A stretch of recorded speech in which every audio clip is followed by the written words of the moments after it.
안녕하세요. 12월 17일 금요일입니다.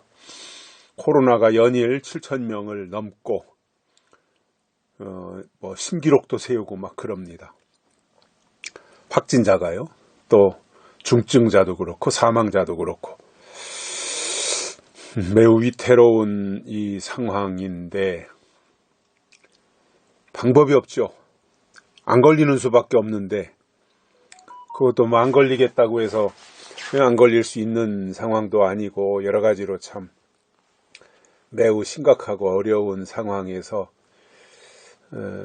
참 어떻게 해야 될지 알 수 없는 매우 어려운 상황이 이어지고 있습니다. 이제 거리두기도 다시 복구한다고 하는데 얼마나 실효성이 있을지도 모르겠네요. 왜냐하면 이미 다 풀어질 대로 풀어지고 우리나라에도 오미크론 변이 바이러스가 어느 정도 많이 퍼져 있다라고 하는 보도가 나오더라고요. 이러한 상황들이 매우 심각하고 저는 평소에도 그렇게 생각을 했습니다. 진보도 있어야 되고 보수도 있어야 됩니다. 그래서 진보와 보수가 서로 견제하면서 국가 발전을 이끌어 가야 되고 또 서로 경쟁도 필요하다 이렇게 생각합니다. 그런데 진보 중에서도 건전한 진보가 있는가 하면 가짜 진보가 있어요. 진보라고 말은 하는데 북한을 추종하는 진보들 있잖아요.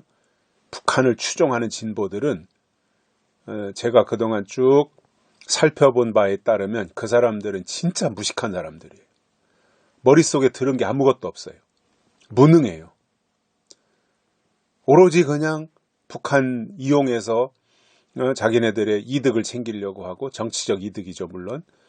그리고 국가를 경영하는 데 있어서도 실력이 없다 보니 편가르기나 하고 또 쇼나 하고 선동이나 하고 상대방이 어떤 약점을 잡아서 공격이나 하려고 하고 이런 것밖에는 할 줄 몰라요. 경제를 살린다든가 국가의 안보를 이렇게 굉장히 좀 탄탄하게 한다든가 이런 것은 제가 지켜본 바로는 무능한 사람들입니다. 그런 사람들에게 다시 정권을 맡길 수는 없어요. 국민들이 선택을 하겠지만 현재 제 생각은 그렇습니다. 그래도 국가관이 투철하고 국민을 아끼고 소중히 여기며 국가의 미래를 내다보고 국가를 경영할 수 있는 그러한 능력을 갖춘 사람에게 국정을 맡겨야 대한민국이 발전하고 또 안보적으로도 탄탄해지지 북한 쪽에 치우쳐가지고 북한과 중국만 바라보고 있는 이러한 무능하고 무식한 사람들에게 정권을 맡겨서는 대한민국의 미래가 없다.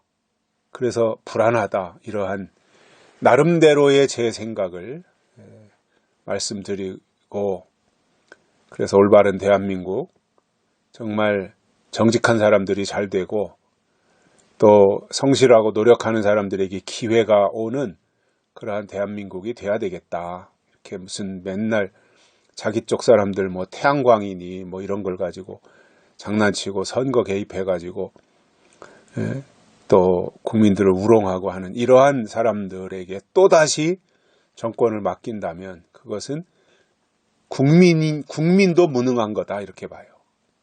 한 번은 어쩌다 경험할 수 있죠. 도저히 안 되겠구나.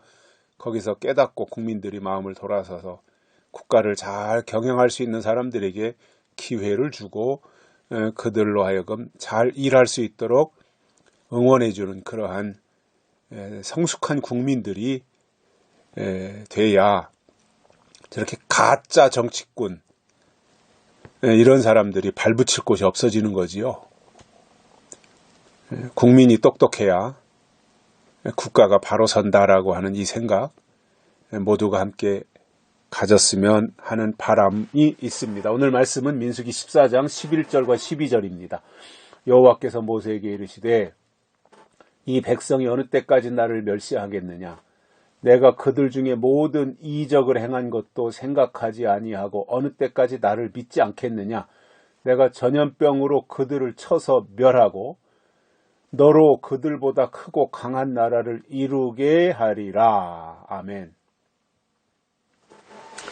얼마나 속상했으면 하나님이 이런 생각을 모세에게 말씀하셨겠습니까? 말도 안 듣지요. 거역하지요. 그리고 두 정탐꾼을 올바른 말, 하나님의 뜻을 말하는데 돌로 치려고 하지요.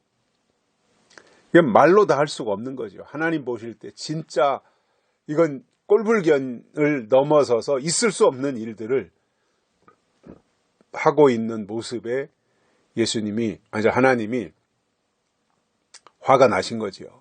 머리 끝까지 화가 나시지 않겠습니까?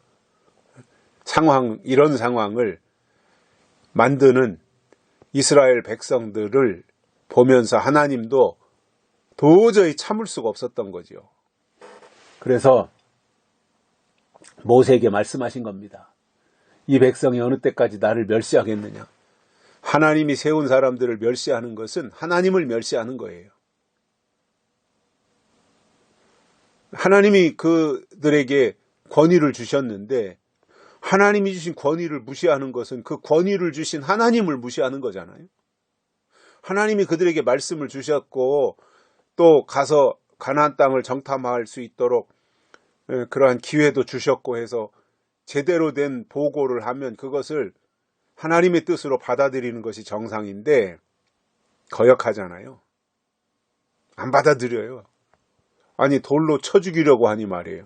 아니 바른 말 했다고 돌로 쳐 죽이니 이런 세상이 어디 있습니까? 이건 북한 공산당 사회도 아니고 어떻게 그럴 수가 있어요. 북한 공산당 저 김정은이 같은 녀석은 자기 고모부도 쏴 죽이고 말이죠. 자기 주변에 있어 조금이라도 자기 권위에 도전하는 사람이 있는 것 같으면은 총살시키고 아니면은 그의 신분을 박탈하고 이러한 횡포를 일삼는 것이 저 북한 아주 미개하고 형편없는 나라잖아요.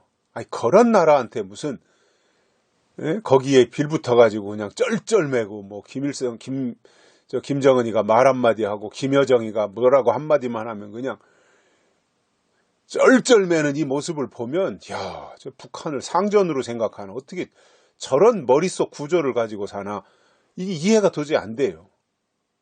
하나님이 이스라엘 보실 때 그랬을 것 같아요. 저 녀석들은 머릿속에 똥 만들었나 어떻게 말하고 생각하는 것이라고는 저렇게밖에 할 수 없나. 하나님도 그렇게 생각하셨을 것 같아요. 그래서 어느 때까지 멸시하겠느냐. 내가 이적을 그렇게 행했는데 내가 이적을 행한 것에 대해서는 전혀 생각을 안 하는 거예요. 다시 말하면 하나님이 주신 것에 대해서는 생각 안 하는 거예요. 그리고 현재 없는 것만 생각하는 거예요. 불편한 것만 생각하는 거예요. 불리한 것만 또 기억하고 그걸 가지고 또 핑계를 잡는 거예요. 그리고 어느 때까지 나를 믿지 않겠느냐. 하나님으로 믿지 않는 거죠. 불신하는 거잖아요. 그러니까 얼마나 하나님 보실 때는 하나님은 최선을 다해서 지금까지 모세를 보내서 출애굽하고 홍해 건너고 광야길을 수르광야, 신광야, 시내광야, 바람광야까지 거쳐서 이렇게 여기까지 왔는데 아니 12정탐꾼 보냈더니 그리고 갔다 돌아와서 하는 그들의 설교를 듣고는 이렇게 이들이 아주 막 화를 내고 열정탐꾼의 편에 착 달라붙어가지고 그들 말만 들으려고 하지 하나님 쪽에 서 있는 두 정탐꾼의 말은 아예 외면하고 그 말하는 사람들의 입을 봉하고 아주 죽여버리려고 했던 이 상식 밖의 모습에 하나님이 실망하신 거예요. 그래가지고 하나님이 그렇게 말씀하셔요. 내가 전염병으로 그들을 쳐서 멸하겠다. 모세한테 그렇게 말씀하신 거예요. 전염병을 보내서 저거 다 씨를 말려버리겠다. 하나님이 얼마나 화가 나셨으면. 그랬더니 모세가 하나님을 달래면서